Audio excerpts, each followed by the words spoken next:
내가 보고 있지 않다고 생각하셨을 때, 내가 보고 있지 않다고 생각하셨을 때, 난 당신이 내가 그린 최초의 그림을 냉장고에 붙여놓는 걸 보았어요. 그래서 난 또 다른 그림을 그리고 싶었어요. 내가 보고 있지 않다고 생각하셨을 때, 난 당신이 주인 없는 개를 보살펴 주는 걸 보았어요.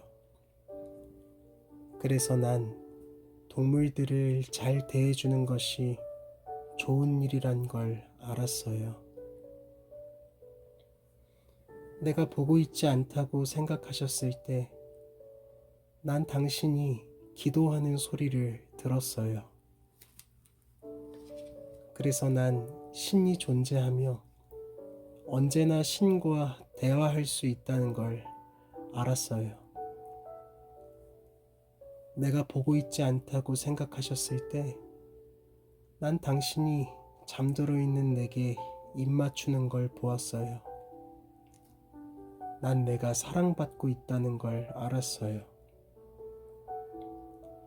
내가 보고 있지 않다고 생각하셨을 때, 난 당신의 눈에게 눈물이 흐르는 걸 보았어요.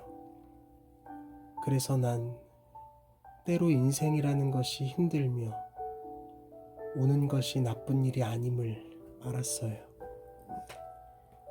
내가 보고 있지 않다고 생각하셨을 때, 난 당신이 날 염려하고 있는 걸 보았어요. 그래서 난 내가 원하는 모든 걸 꼭 이루고 싶어졌어요. 내가 보고 있지 않다고 당신이 생각하셨을 때, 난 보고 있었어요. 그래서 내가 보고 있지 않다고 생각하셨을 때, 내가 본 모든 것들에 대해 감사드리고 싶어요.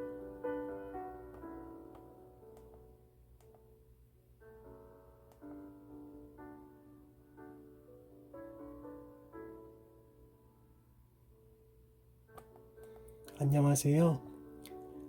정함교회 아침톡 세 번째 시간입니다. 오늘은 시를 읽으면서 시작하고 싶었는데 여러분 어떠셨나요? 이 시는 작자 미상시이고요. 저는 여기서 부모와 자녀 간의 사랑을 느낄 수 있어서 이 시를 여러분과 함께 나누고 싶었습니다. 로마서 5장 8절 말씀이 생각납니다. 우리가 아직 죄인 되었을 때 하나님 아버지께서 그리스도를 통해 우리에게 베푸신 사랑이요. 사랑은 받는 대상이 아무것도 모를 때 모든 걸 베풀어서 깨닫고 난 후에 그 사랑을 힘입어 모든 걸 견디게 하는 것 같습니다. 지난 주말 평안하게 보내셨나요? 오늘은 화요일 1월 10일이고요. 벌써 올해 첫 달에 3분의 1이 지났네요. 시간이 참 빠른 것 같아요. 여러분의 올 한 해의 시작은 어떤가요? 계획하신 일들을 잘 지속하고 계신지 궁금합니다. 저는 올해 시작과 함께 정함교회 톡과 찬양을 하게 되었는데요. 올해 마지막 시간에 또 여러분들과 함께 이 시간을 지속하고 있을까요? 시간들이 쌓여서 나눌 은혜가 풍성해지기를 소망해 봅니다. 여러분들의 피드백을 기다리고 있습니다. 언제든지 기도 제목, 같이 공유하고 싶으신 글, 혹은 시, 말씀, 삶, 뭐든지 가능합니다. 댓글이나 개인적으로 말씀해 주시면 함께 나누고 기도하도록 할게요. 자, 오늘은 지난주에 이어서 토마스 아켄피스의 그리스도를 본받아를 낭독해 드릴게요. 세 번째 챕터 제목은 유일한 진리 예수 그리스도입니다.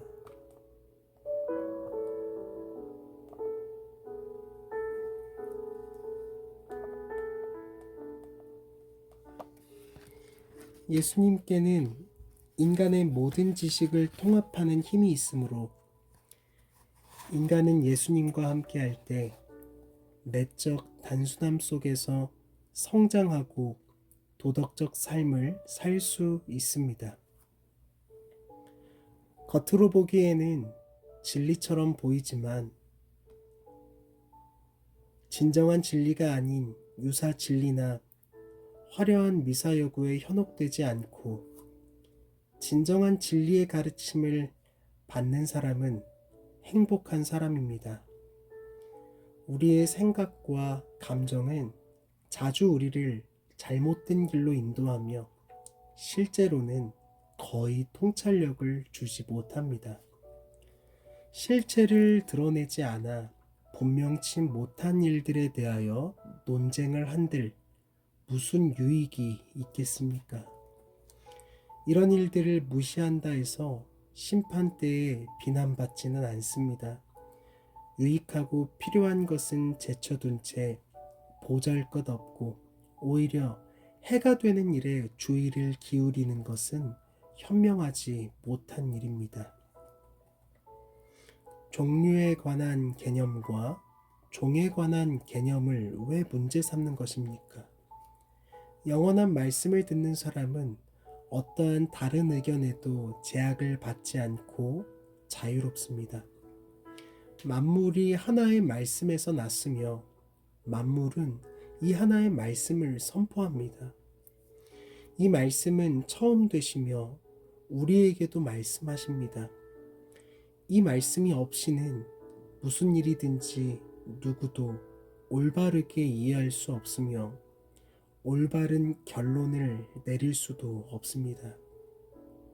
만물을 하나로 보는 사람, 만물을 하나에 관련시키는 사람, 그리고 하나에서 만물을 보는 사람은 마음이 확고하여 동요하지 않으며 하나님 안에 평화로이 머물 수 있습니다.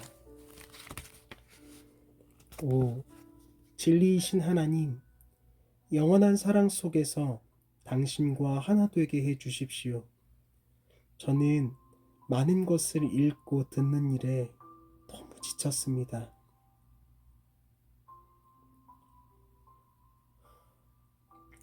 제가 원하고 바라는 것이 모두 당신 안에 있습니다. 이 땅에 가르치는 모든 사람들이 당신 앞에서는 침묵하게 하시고 모든 피조물이 말없이 잠잠하도록 해주십시오. 오직 당신만이 나에게 말씀하실 수 있습니다. 사람이 그 자신과 하나가 되고 마음이 단순하면 단순할수록 위로부터 이해의 빛을 받기 때문에 사물을 더 많이, 더 깊게 이해할 수 있습니다. 순수하고 단순하며 확고한 영을 가진 사람은 모든 일을 하나님의 영광을 위해 행합니다. 또한 그런 사람들은 모든 이기주의에서 자유로워지기 위해 노력합니다. 그래서 그들은 매우 많은 일을 하면서 탈선하는 법이 없습니다. 죽지 못한 자보다 우리를 더 방해하고 우리에게 더 무거운 짐을 지우는 것은 없습니다. 선하고 헌신적인 사람은 일을 맡으면 먼저 마음속으로 계획을 세웁니다. 또한 선한 사람은 무익한 일에 생각이 기우는 것을 용납하지 않고 건전한 이성의 지시를 따라 일을 처리합니다. 자기 자신을 정복하려는 싸움보다 더 힘겨운 싸움은 없을 것입니다. 하지만 우리 모두 이러한 노력을 기울여야 합니다. 순간순간 자신을 다스리고 또한 매일매일 자신을 정복하여 좋은 것을 향해 나아가려고 노력해야 합니다. 이 세상에서 완전하다는 것치고 불완전함을 내포하지 않은 것은 없으며 우리의 관찰에도 다소 오류가 있을 수밖에 없습니다. 그러므로 무엇보다 자신을 겸손하게 이해하는 것이 지식을 깊이 추구하는 것보다 하나님에게로 가는 보다 확실한 길입니다. 이는 그 자체로서 좋은 일로 하나님이 안배해 주신 지식과 학식에 잘못이 있어서가 아니라 이보다는 선한 양심과 도덕적 생활을 추구하는 것이 더 바람직하기 때문입니다. 그러나 너무나 많은 사람들이 선한 삶보다는 오히려 지식을 얻으려고 애를 씁니다. 그러다가는 방황하게 되고 결국 거의 열매를 맺지 못하거나 어쩌다 맺는다 해도 매우 보잘것이 없습니다. 만일 사람들이 문제를 제기할 때와 같이 부지런하게 부도덕의 뿌리를 뽑고 도덕적으로 생활한다면 사회 악이나 수도원의 해이 같은 문제는 일어나지 않을 것입니다. 심판의 날 주님께서 우리에게 하실 질문은 어떤 책을 읽었고 무엇을 했으며 얼마나 잘 말했느냐가 아닙니다. 하루하루를 얼마나 경건하게 살았는지 그 한 가지를 물어오실 것입니다. 여러분이 잘 아는 사람들 가운데 살아서 학식이 높았던 학자와 대가들이 지금은 어디에 있습니까? 그들이 세상을 떠나자 그 자리는 이미 다른 사람들이 차지해 버렸고 살아남은 사람들은 그들을 돌이켜 생각하지도 않을 것입니다. 그들이 살아있을 때는 세상에서 더없이 중요한 사람인 것처럼 생각했을지 몰라도 지금은 그들이 설 자리도 그들에 대한 이야기도 찾아볼 수가 없습니다. 세상의 영광은 너무도 빨리 지나가 버립니다. 그들의 삶이 그들의 배운 삶과 일치했습니까? 그리고 그들이 좋은 목적을 위해 공부하고 또 독서를 했습니까? 얼마나 많은 사람들이 이 세상에서 공허한 배움을 통하여 멸망하고 하나님을 섬기지 못하였습니까?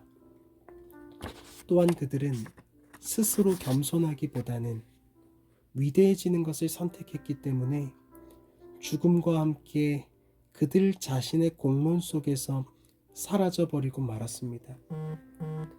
가슴에 큰 사랑을 품은 사람은 진실로 위대한 사람입니다.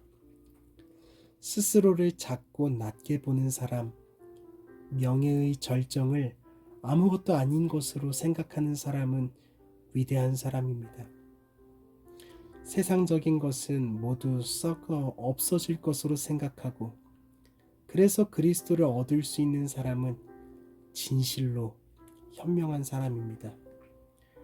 하나님의 뜻을 행하고 자기 자신의 뜻을 버리는 사람은 진실로 배운 사람입니다.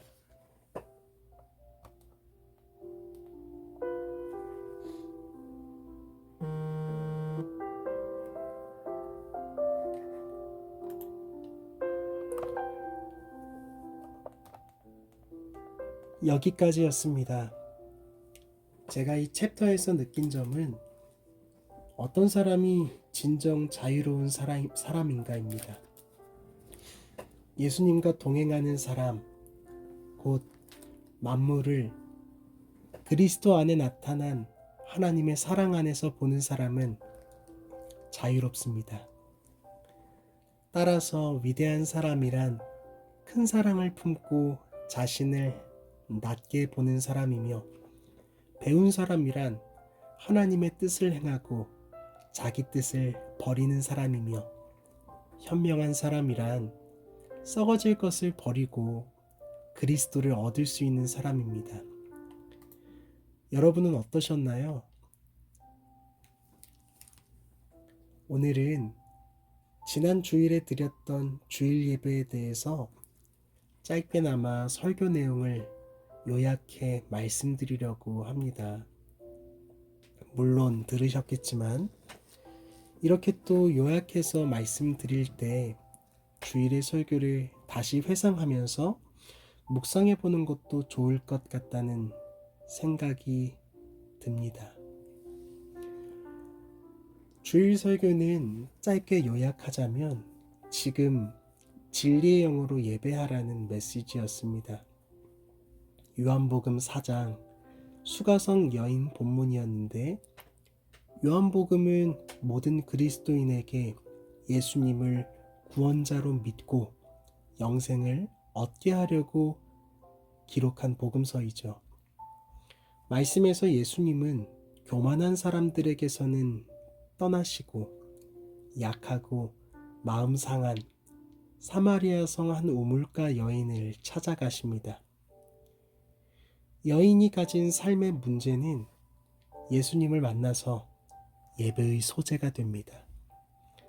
예수님은 삶의 갈증을 가지고 물기르러 온 여인에게 진리의 생수를 가르쳐 주십니다. 진리의 생수는 예수님만 주실 수 있는 진리의 성령을 의미합니다. 예배하는 자는 진리의 성령으로 예배해야 합니다. 곧 예수님과 마주하여 진리의 영을 받아서 예배해야 한다는 의미였습니다. 조금 더 긴밀하게 말하자면 모든 시간을 하나님 아버지의 뜻 안에서 선용하고 신실하게 하나님의 말씀을 따르며 우리의 모든 지금이 예배가 되도록 마음을 다해 살아야 한다는 메시지였습니다. 여러분들은 지난 설교를 들으시면서 어떤 부분의 은혜와 사랑을 가져가셨는지가 궁금하네요.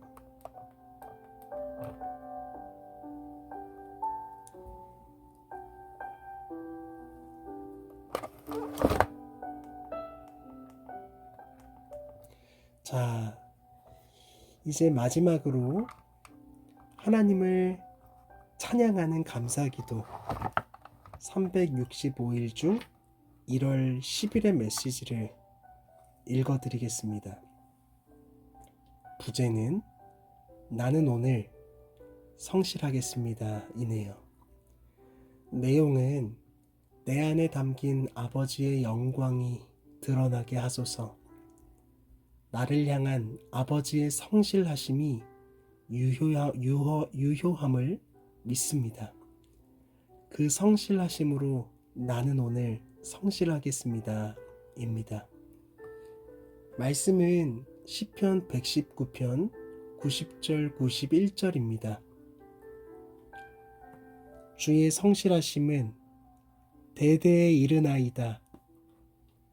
주께서 땅을 세우셨으므로 땅이 항상 있사오니 천지가 주의 규례대로 오늘까지 있음은 만물이 주의 종이 된 까닭이니이다 입니다. 여러분들의 오늘의 말씀은 어떤 건가요? 댓글로 공유해 주시면 감사하겠습니다. 오늘도 여러분의 아침 시간, 출근 시간이든 아침을 시작하는 시간이건 아이들을 학교에 데려다 주는 시간이건 어떤 시간이든 시간에 라디오로 함께 할 수 있어 행복한 아침이었습니다. 오늘 하루도 힘내시고요. 기쁨이 넘치는 하루가 되시기를 기도합니다. 모두 이번 주 목요일 이 시간에 만날게요. 안녕.